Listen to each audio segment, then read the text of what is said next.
இதில் ஞானசம்பந்தரை குறிக்கும்போது எப்படி சொல்கிறாரு, வம்பரா வரி வண்டு மனம் நார மலரும் மதுமலர் கொன்றை. இந்த கொன்றை என்கிற மலர் மிகுந்த தேன் கொண்டிருக்கக்கூடிய மலர். அதனுடைய வடிவம் ஓம் என்கிற பிரணவத்தின் வடிவமாக இருக்கக்கூடியது என்று நம்முடைய பெருமக்கள் அதை குறித்திருக்கிறார்கள். எனவே அந்த பிரணவத்தின் வடிவமாக இருக்கக்கூடிய கொன்றை மலர், அதில் மிகுந்த தேன் உண்டு. நீங்கள் கொன்றை பறிக்க போனீங்கன்னா அதனுடைய வாசனையும் அந்த தேனுடைய நறுமணமும் மயக்கத்தை தரும் என்பதனால் அதிகம் பறிக்க மாட்டாங்க. குறைந்த அளவு பயன்படுத்துவார்கள். அதிகம் பயன்படுத்துவதால் ஒரு மயக்கத்தை கொடுக்கும் என்பது அனுபவம் உடையவரிடத்தில் நீங்கள் கேட்டு தெரிந்து கொள்ளலாம். எனவே அத்தகைய கொன்றை என்கிற ஒன்றை சொல்லி அந்த கொன்றையை அணிந்திருக்கிற பெருமான் மதுமலர் கொன்றையான். அந்த கொன்றை அணிந்ததுனால அவன் கொன்றையான். அவனுடைய திருவடி தாமரைகள் அல்லாதுனர். அதை சொல்லும்போது ரொம்ப நுட்பமாக சொல்றார். மதுமலர் கொன்றையான் அடி அலால் பேணா. இதுக்கு நம்மளுடைய இலக்கண அமைப்பில் சொல்லுவாங்க, ஒரு முறை சொல்லாமல் இரண்டு எதிர்மறைகளை பயன்படுத்தி இருக்கிறார். மதுமலர் கொன்றையான் அடி அல்லால். அல்லால் ஒரு எதிர்மறை, பேணா ஒரு எதிர்மறை. அடியலார் பேணா எம்பிரான் சம்பந்தன். அதற்கு பெருமக்கள் உரை சொல்லும்போது சொன்னாங்க, ஒரு எதிர்மறையே போதுமானதே, ஏன் ரெண்டு சொன்னாங்க? வலியுறுத்தற் பொருட்டு என்று உரையாசிரிய பெருமக்கள் உரை கொடுத்திருக்கிறார்கள். இந்த உரை நீங்கள் எங்கே பார்க்கலாம்? சிவஞான போதம் படிச்சிங்கன்னா 8ஆம் நூற்பாவில் முதற்கூறில் ஒரு குறிப்பு இருக்கிறது. மேல் சரியா கிரியா யோகங்களை செய்துழி நன்னெறியாகிய ஞானத்தை காட்டி அல்லது மோட்சத்தை கொடா. அல்லது ஒரு எதிர்மறை, மோட்சத்தை கொடா என்பது ஒரு எதிர்மறை. ரெண்டு எதிர்மறை ஏன் அங்கே வந்துச்சு அப்படிங்கும்போது சிவஞான முனிவர் என்கிற அருளாளர் உரை எழுதுகிறார், வலியுறுத்தற் பொருட்டு அப்படின்னார். இதே தான் இங்கேயும் பொருந்தும். எம்பிரான் அடியலார் பேணா, அடி அல்லால் பேணா எம்பிரான் சம்பந்தன். எனவே இரண்டு பெருமக்களையும் அவ்வாறு துதித்த ஒரு குறிப்பை காணுகிற பொழுது இந்த இரண்டு பெருமக்களுக்கும் ஒரு ஒற்றுமை இருக்கிறது. என்ன ஒற்றுமை? வயதில் இருவரும் சிறியவர்கள் என்பது ஒரு ஒற்றுமை. இருவருமே வேதியர் குலத்தில் வந்தவர்கள்.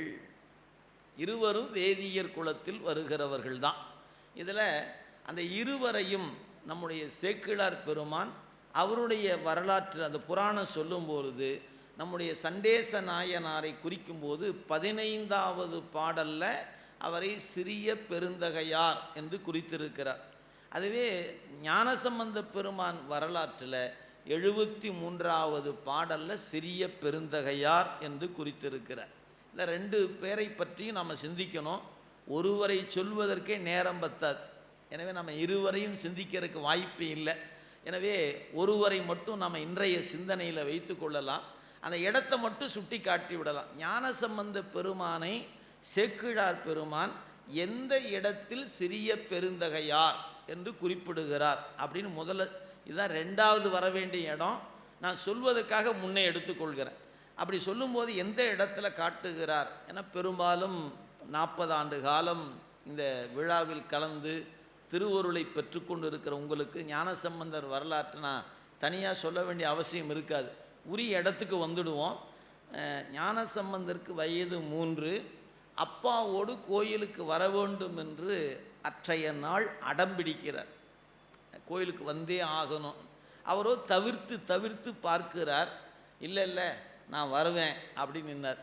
வேறு வழியே தெரியாமல் சிவபாத இருதயர் பகவதி அம்மை இடத்துல சொல்லிவிட்டு நான் குழந்தையை ஆலயத்துக்கு அழைத்து செல்லுகிறேன் என்று சொல்லிட்டு கூட்டிகிட்டு போகிறார். அப்படி சென்றவர் என்ன செய்கிறாரு? நேராக போகிறாரு, கோயிலுக்குள்ள நுழைகிறார்.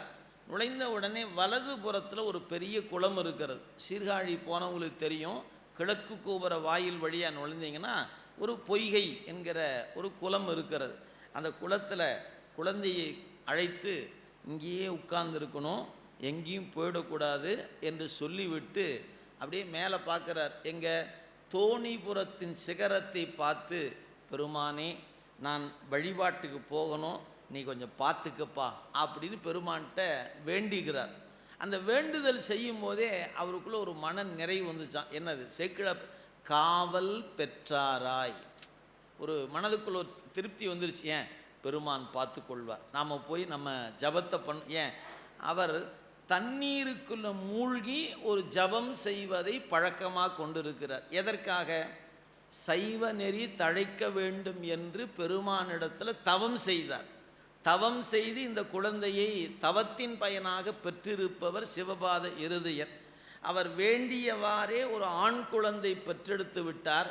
இருந்தாலும் அந்த குழந்தை ஞானம் பெற வேண்டுமே என்பதற்காக அந்த குழந்தை பிறப்பதற்கு முன்பு எந்த வழிபாட்டை செய்து கொண்டிருந்தாரோ அந்த வழிபாட்டை அந்த குழந்தை பிறந்த பிறகும் தொடர்ந்து செய்து கொண்டிருக்கிறார். அப்போ என்ன செய்யணும்?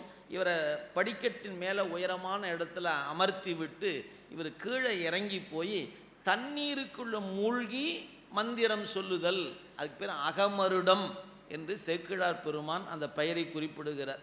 அந்த அகமருடம் என்கிற ஜபத்தை தண்ணீருக்குள்ளே இருந்து சிந்திக்க வேண்டும் என்று கருதி சிவபாத இருதயர் தோணியப்பரை வணங்கி கொண்டு குளத்துக்குள்ளே தண்ணீரில் இறங்கி மூழ்குகிறார். அப்படி மூழ்கி அவர் பாட்டுக்கு சிந்திச்சிட்ருக்கிறார். நல்லா நினைவில் கொள்ளணும். ஒரு சின்ன உதாரணத்துக்காக நான் சொல்கிறேன். நாம் இப்போ கோயிலுக்கு போகிறோம். இன்றைக்கெல்லாம் நமக்கு மிதியடிகள் இலவசம், யாருக்கும் காசெல்லாம் தர வேண்டியதில்லை. அப்போ போய் எங்கே பண்ணுவோம்? பத்திரமா பார்த்து யார் கண்ணிலும் படாத இடத்துல செருப்பு கொண்டு விட்டுட்டு உள்ளே போயிடுவோம். போயிட்டு சாமி கும்பிடும்போது செருப்பு பத்திரமா இருக்குமா பெருமானே? ஏன் போன வாரம் தான் வாங்கினேன், புது செருப்பு பத்திரமா இருக்கணும். இப்போ சாமிகிட்ட போய் கேட்குறதெல்லாம் மறந்து போயிட்டு செருப்பு பத்திரமா இருக்கணும் ஐயா அப்படின்னு தான் கேட்டுக்கொண்டு நிற்பது தான் நம்ம மனநிலை. சாதாரண செருப்புக்கே நம்ம பற்று விட மாட்டேங்குது. இவர் தன் தவமிருந்து பெற்றெடுத்த குழந்தை, அந்த குழந்தையை படிக்கட்டு மேலே உட்கார வச்சாச்சு. தண்ணிக்குள்ளே போகும்போது இவன் ஒழுங்காக உட்காந்துருப்பானா, எங்காவது போயிடுவானா, அப்பா காணன்பானா, ஏதாவது அப்படியும் ஏதாவது பயம் வந்துச்சு அவருக்கு? இல்லை. அதனால் சொன்னார் பெரும் காவல் பெற்றாராய். நம்ம பெருமான்கிட்ட ஒப்படைச்சிட்டோம், அவர் பார்த்துக்குவார் அப்படிங்கிறத விட மறந்துட்டார். நேராக தண்ணிக்குள்ளே மூழ்கினார். தன்னுடைய கடமையாகிய ஜபத்தை தண்ணீருக்குள்ளது செய்து கொண்டே இருந்தார். அந்த குறிப்பிட்ட நேரம் அந்த ஜபம் செய்து முடித்த உடனே இவர் மேலே வரணும். இவர் வருவதற்குள்ள இப்போ இந்த குழந்தை படிக்கட்டில் உட்கார்ந்து இருந்தார் இல்லையா, அவருக்கு ஒரு பெயர் பெற்றோர்கள் வைத்திருந்தார்கள். என்ன பேருன்னு சேக்கிழார் சொல்லலை. அவரை ஒரு நல்ல நாள் பார்த்து நாமகரணம் சூட்டினார்கள்னு சொன்னாரே ஒழிய இன்ன பேருன்னு சொல்லலை. என்ன பாருங்க, இப்போ ஒரு குறிப்பு பாருங்கள். அப்பர் பெருமான் என போற்ற பெறுகிற திருநாவுக்கரசர் முந்தைய பிறப்பில் வாகீச முனியாக இருந்தான்னு போன பிறப்பில் இந்த பேரை சொல்கிற சேக்கிழார் பெருமான் இப்போ பேர் வச்சாங்கள, சொல்ல வேண்டாமாயா அந்த பேரை? சொல்லலை. ஏன் சொல்லலைன்னு சேக்கிழார் பெருமாட்ட தான் கேட்கணும். பார்க்குற அன்னைக்கு கேட்போம், ஏன் சாமி போன பிறப்பில் இந்த பேரெல்லாம் சொன்னீங்க, இப்போ ஒரு பேர் வச்சாங்களே, நாள் பார்த்து நட்சத்திரம் பார்த்து ஒரு பேர் வச்சாங்களே, நீங்கள் அந்த பேரை ஏன் சாமி சொல்லாமல் விட்டுட்டீங்க அப்படின்னு நம்ம சாமிகிட்ட கேட்க வேண்டிய கேள்விகள் அப்படின்னு சிவபெருமான்கிட்ட கேட்கலாம். இல்லைன்னா சேக்கிழார் பெருமான்கிட்ட கேட்கணும்னு குறித்து வச்சுக்கிட்டோம்னா நாம் என்றைக்காவது சந்தித்தோம்னா அவர்கிட்ட கேட்டுக்கலாம், ஏன் இந்த பேரை நீங்கள் சொல்லாமல் விட்டுட்டீங்கன்னு. சரி, இப்போ ஒரு பெயர் வைத்திருந்தார்கள். அதனால் அவர் என்ன பண்ணிட்டாரு, இவரை சொல்லும் போதெல்லாம் பிள்ளையார் பிள்ளையார் பிள்ளையார்னு தான் சொன்னார். பிள்ளைன்னு சொல்லணும், ஆனால் ஞானத்துக்குரியவர் அல்லவா, எனவே அவரால் பிள்ளைன்னு சொல்ல முடியல. பிள்ளையார் 6 விகுதி கொடுத்து தான் சொல்லி